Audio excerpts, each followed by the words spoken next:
everyone. Well, it has taken us ages to decide what sailmaker we wanted to go with, what kind of options we wanted with our new main. Now we've made our down payment. The sail has entered into production, and we'll take you along some of the steps that we went through in order to get to where we are today. A viewer who watched the previous episode, in which we talked about our mainsail's demise, remarked how tired we looked. It was the heat, and it seemed to slow everything down for us, even our decision-making process. By the time we got to San Carlos and the internet, we realized we didn't know much about ordering a new mainsail. By asking around, we found there were no local sailmakers capable of producing blue water sails, and blue water because who knows what we might be capable of in a year or two. We did a lot of reading on the internet and started asking for quotes for a sail similar to what we had been using. A sail with 2 full battens and 2 partials, heavy Dacron cloth, and 2 deep reefs. This was over 4th of July weekend, and we got very sluggish responses to our requests. Some sailmakers never responded. Thank you to the viewers that had sailmaker recommendations.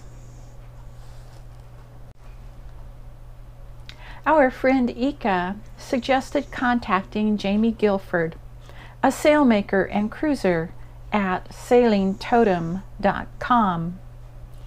Ika and Nick had met Totem at Isla Coronado this spring. We read Jamie's articles on the website and thought, why not contact him? He responded quickly, had thoughtful suggestions and insight, that personal touch one would expect from a local sailmaker.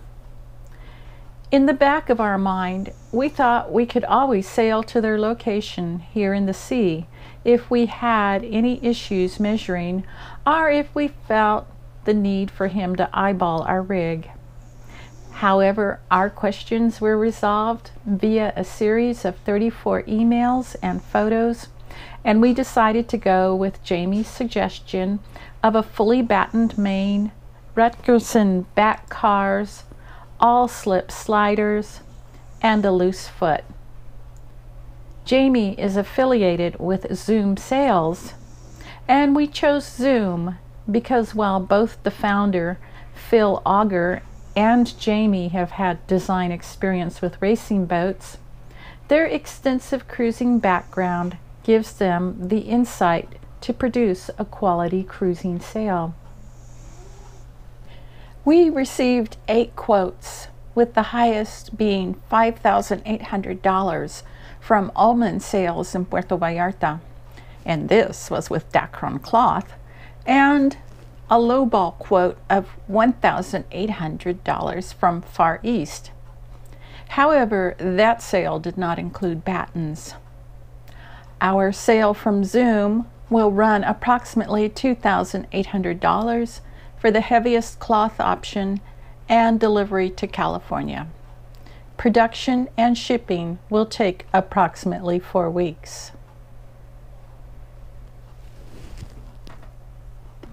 We found the heat oppressive, especially in the well-protected marina where there was little breeze. Lucky for us, the previous owners, who were 17-year veterans here in the sea, had designed this Dodger with a center zip window. In winter, the Dodger keeps us snug, and in summer, it allows the breeze to funnel through, especially when we are at anchor.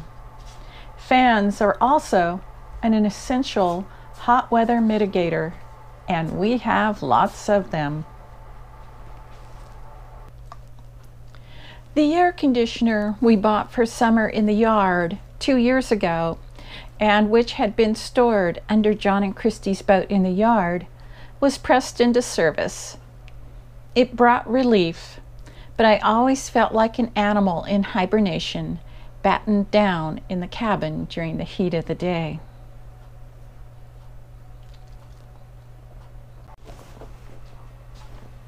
While Lee and I were in the midst of our sail quandary, Nick, Ika, and Thalassa came over to San Carlos and enlivened things for us.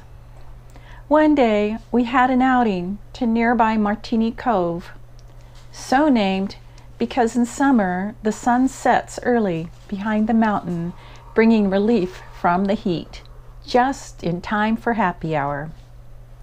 When coming out of the bay, simply hang a right. Martini Cove is a popular Mexican party boat anchorage, and for the cruiser is best visited during the week. We frolicked in the water, and it was an opportunity to try out Lee's new stand-up paddleboard. Lee says he will need to practice in less breeze next time. An advantage to you.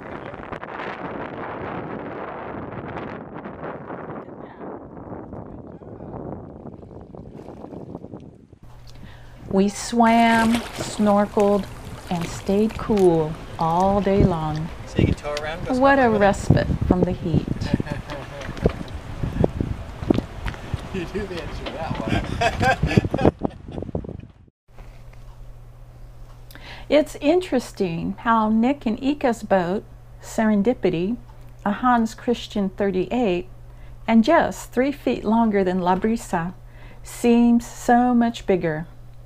She is a faster sailor too, and when Nick and Ika were preparing to haul out, we sailed with them over to El Mero for another day of cooler temperatures.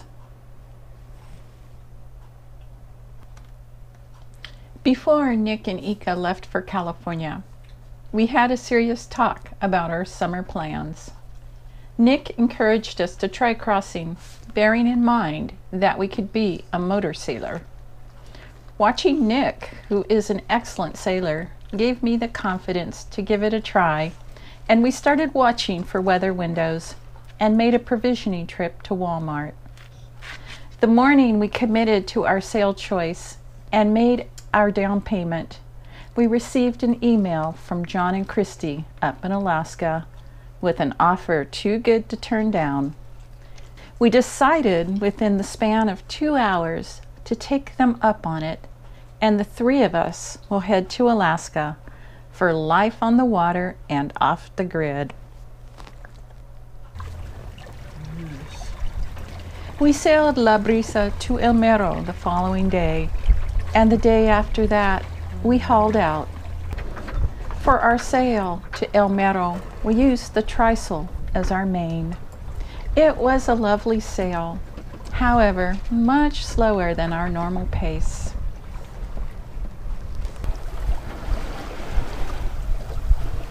We introduced John and Christy and their off-the-grid home in a series of videos last summer.